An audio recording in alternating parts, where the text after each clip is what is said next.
estamos de volta, hein, com mais uma aula, né? E essa aula é uma aula prática hoje. Nós vamos aqui demonstrar como fazer a titulação de um determinado fio que vai ser utilizado no processo de fabricação de um tecido de malha em uma máquina de monofrontura com um alimentador. Olha, a titulação é um assunto de suma importância. Nós sabemos que o fio ele é a matéria-prima para a confecção de um tecido, ou um tecido plano ou um tecido de malha. Como neste canal nós falamos sempre no tecido de malha, ele é de suma importância. O fio ele tem que ter suas características. E qual é as características de um bom fio, professor, para a fabricação de um tecido de malha?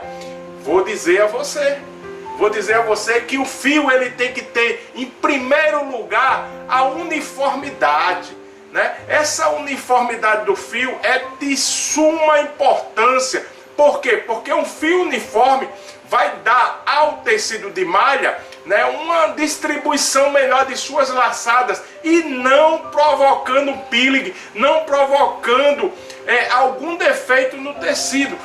Em relação ao segundo tópico que nós temos que ter em um fio que vai ser utilizado para a fabricação da malha, ele tem que ter flexibilidade. Por que, professor, flexibilidade? Porque o tecido de malha é feito por entrelaçamentos de laçadas. E nisso aí ele tem que ter a flexibilidade para que no processo do tricotamento o fio possa manter a uniformidade da laçada propriamente dita. Em terceiro plano, ele tem que ter elasticidade. O fio ele tem uma região chamada de fluência, é uma região elástica, e passando desta região elástica, ela tem uma região plástica. Na região plástica você não consegue voltar ao ponto original, mas na região elástica sim. Então o fio, né, utilizado no processo de malharia, ele tem que ter o quê? Elasticidade. E no quarto ponto de importância de um fio utilizado no processo da confecção do tecido de malha, ele tem que ter resistência. Então, por que a uniformidade está em primeiro lugar e não a resistência? Porque no tecido de fabricação do tecido de malha, a resistência fica em quarto ponto. Não necessita que o fio tenha um grande índice de torção, porque quem dá resistência no fio é a torção. Então, se você torcer demais, o que é que vai acontecer? Você vai deixar esse fio rígido.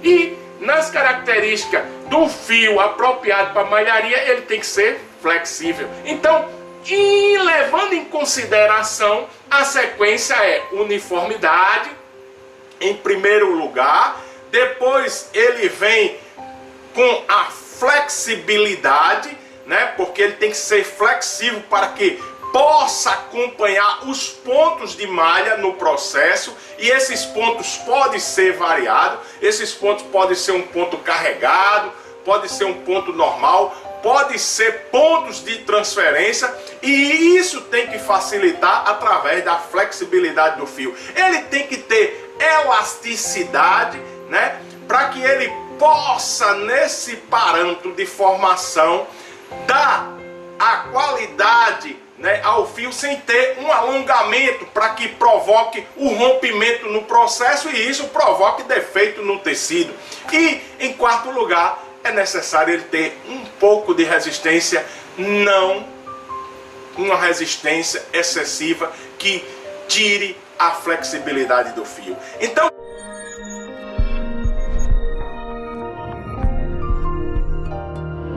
mostrando a vocês aí a importância do fio no processo de malharia. Então eu tenho aqui, né, um fio que este fio ele é adequado para o processo de fabricação do tecido de malha. E nós temos que ver que este fio ele é condicionado em um cone, né? Então o fio em si, sendo condicionado em um cone, nós podemos o quê? Titular este fio, fazer a titulação deste fio. Como é, professor, que se faz a titulação de um fio? Para titular um fio, nós precisamos ter dois equipamentos no laboratório.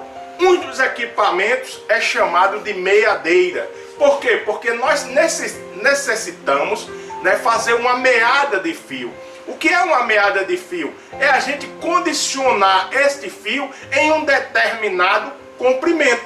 E nisso aí você tem o quê? Um comprimento de fio que pode ser determinado de acordo com a titulação que você quer encontrar.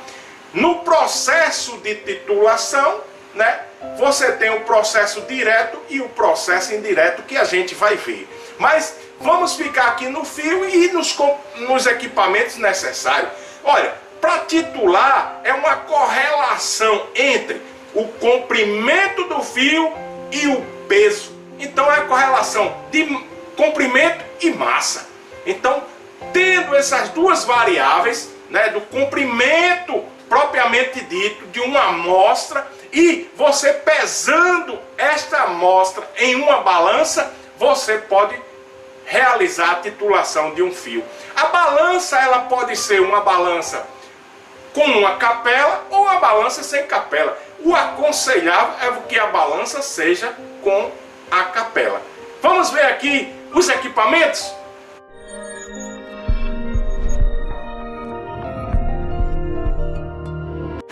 Vemos aqui em nosso laboratório os dois equipamentos necessários para realizar o processo de titulação de um determinado fio. Nós já vimos aí as características que o fio tem que ter. Mas agora nós temos aqui o equipamento. Este equipamento aqui é chamado de meadeira. Por quê? Porque ele vai fazer uma meada de fio. Uma meada de fio quer dizer, eu vou determinar um determinado comprimento e enrolar os fios paralelamente um ao outro, e nisso aí eu tenho uma meada. Essas meadeiras, ela pode estar em jardas o seu comprimento ou em metros. Essa nossa meadeira aqui, ela é em jardas. Quer dizer o quê? Que o perímetro daqui, que vai ser enrolado, ele é em jardas. Se eu quiser calcular, né, em metros, eu posso fazer a transformação. Todos nós sabemos que uma jardas, né, que é uma unidade de medida, ela é menor do que 1 metro. Então, sabemos que qual é o valor, professor, de uma jardas em metro? É 0,9144. Então, quer dizer o quê? Que a jardas é menor do que 1 metro. A gente pode definir aqui, fazer uma meada de 100 jardas, 120 jardas, 200 jardas, 400 jardas. A gente pode definir. Podemos fazer uma meada de 60 jardas. Por quê? Porque para titular eu preciso de uma correlação do comprimento e o peso. Mas eu tenho que fazer uma meada, né, que possa me dar uma uniformidade, uma regularidade deste fio. Eu não posso fazer uma meada de 1 metro, de 1 jardas.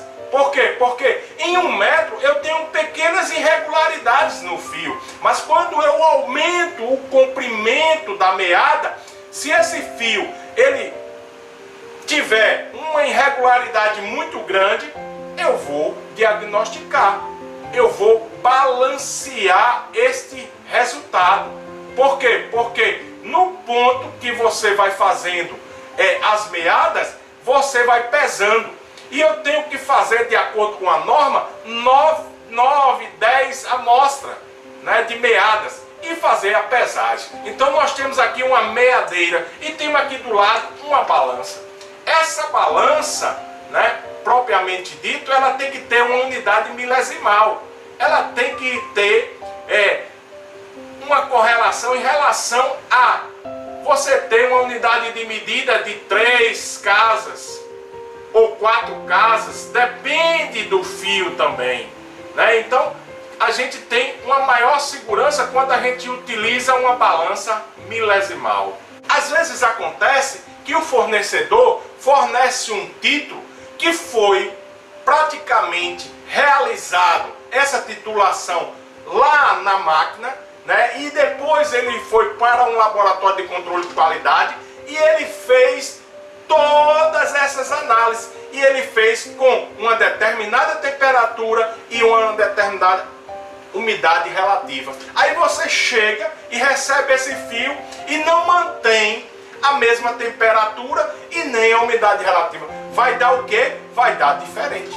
Então temos que ter uma preocupação, né, de acordo com a norma. Ele diz o quê? Que nós temos que ter 65% de umidade relativa com uma variação de tolerância de aproximadamente 2% e também uma temperatura de 20 graus, também com a correlação de tolerância de 2%. Então, nisso aí você pode realizar o seu experimento, os seus ensaios, né, mantendo o quê? A mesma regularidade, né, mantendo a exigência da NBR, que são as normas brasileiras, né, que diz respeito ao processo de formação, né, da titulação de um fio.